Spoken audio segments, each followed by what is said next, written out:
elle procède? Elle vous a dit ça va pas, t'arrêtes la prostitution, t'arrêtes... Ah non, non, non, elle voulait que ça vienne de moi, quoi. Elle voulait que je me décide moi, quoi. Que ça vienne de moi. Elle me parlait des trucs qu'il y avait à faire dans la vie, quoi. Au lieu de faire de la pute, puis des trucs comme ça, quoi. À Lausanne, une femme a décidé de prendre la défense de tous ces exclus et de descendre dans la rue.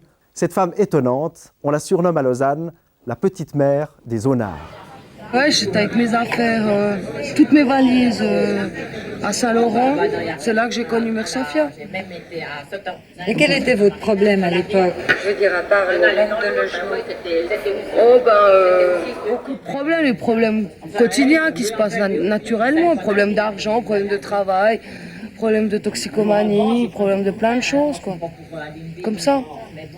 Les gens qui sont en rupture parce qu'ils sont toxicomanes, parce qu'ils souffrent d'addiction, ça n'a pas changé. On les voit peut-être, je ne sais pas si on les voit moins, on ne les a jamais vus, quand on ne veut pas les voir, on ne les voit pas. C'est important qu'elles viennent dans les pubs ou bien elles pourraient avoir finalement un lieu où elles Ah non, non, c'est important qu'elles viennent dans les pubs. Ouais, pas un contact, assistant social ou bien dans le bureau et tout, comme ça on discute. Non, non, non, non, il faut qu'on soit dans un lieu neutre. Un lieu à vous au fond. Ouais, ouais, ouais, ouais. Ce qui est précieux, c'est justement d'être là où ils sont, c'est-à-dire faire la démarche vers eux. Hier soir, on n'était pas du tout en Suisse, on était juste en face à Thonon. On a eu un long moment de partage avec un gars, un jeune qui avait été toxicomane, qui était profondément alcoolique, qui était mal et tout, puis qui avait besoin de nous parler. Et comme c'était sur une terrasse de bistrot, ça passait pas bien. Le serveur, c'est tout juste, il nous a pas foutu dehors avec lui, mais on était déjà dehors, donc ça servait à rien. Et là, je lui ai dit au serveur, vous en faites pas, il est avec nous, on s'en occupe. C'est là qu'on voit le regard des autres, c'est ça qui tue le plus. Beaucoup de jeunes m'ont agressé au début. Mais quand ils ont vu que je faisais pas de prosélytisme, que j'avais pas essayé de les récupérer ou leur dire maintenant, puisque suis-moi, puis viens à l'église, ils ont vu que c'était pas ça. Je suis un petit peu leur petite mère, et ils m'appellent petite mère ou mère Sophia. Mais en tout cas, eux m'ont jamais appelée Sophia ou...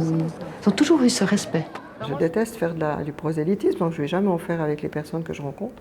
Si on se met à parler de Dieu ou du Christ ou de ses valeurs ou de ce qu'il y a dans la Bible, par exemple, et je l'ai fait énormément avec plein de personnes, mais pas tout de suite, et puis jamais sans que la personne, c'est la personne même qui va tout à coup me poser des questions.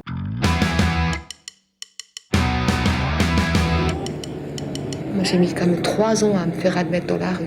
Pendant 3 ans, ils étaient extrêmement méfiants. Tout ce que je faisais, d'ailleurs, encore aujourd'hui, certains, ils se méfient. Ils ont toujours peur que je les trahisse, que je leur fasse pas confiance. Donc, je suis constamment remis en cause. Mais moi, j'ai jamais eu de problème pour me faire accepter parce que quand on pense à Mère Sophia, par exemple, elle avait déjà l'habit de religieuse. Ça fait déjà un sacré choc.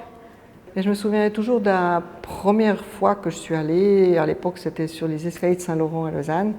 Tout de suite, un toxicomane m'a dit « Qu'est-ce que tu cherches ?» Il me prenait pour une toxicomane qui cherchait un produit, quelque chose.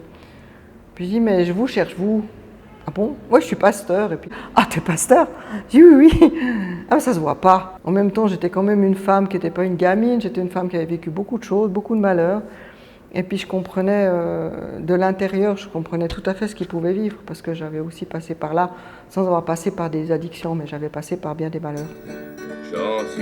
Les jeunes dont vous vous occupez, c'est un peu les intouchables à Lausanne. Eux-mêmes le disent qu'ils sont les intouchables, mais dans leur jargon, ça veut dire qu'ils sont tellement mal que c'est vrai qu'ils sont presque une société parallèle. Hein. Ils souffrent tellement, c'est des écorchés vifs. Certains ont une agressivité, mais dans cette agressivité, il y a aussi beaucoup de tendresse. Et puis c'est vrai qu'on a de la peine à décoder cette tendresse. Parce ils ont tellement souffert qu'ils en veulent à la société, au monde entier. Quoi. Je ne suis qu'un bluesman. Je ne suis qu'un bluesman.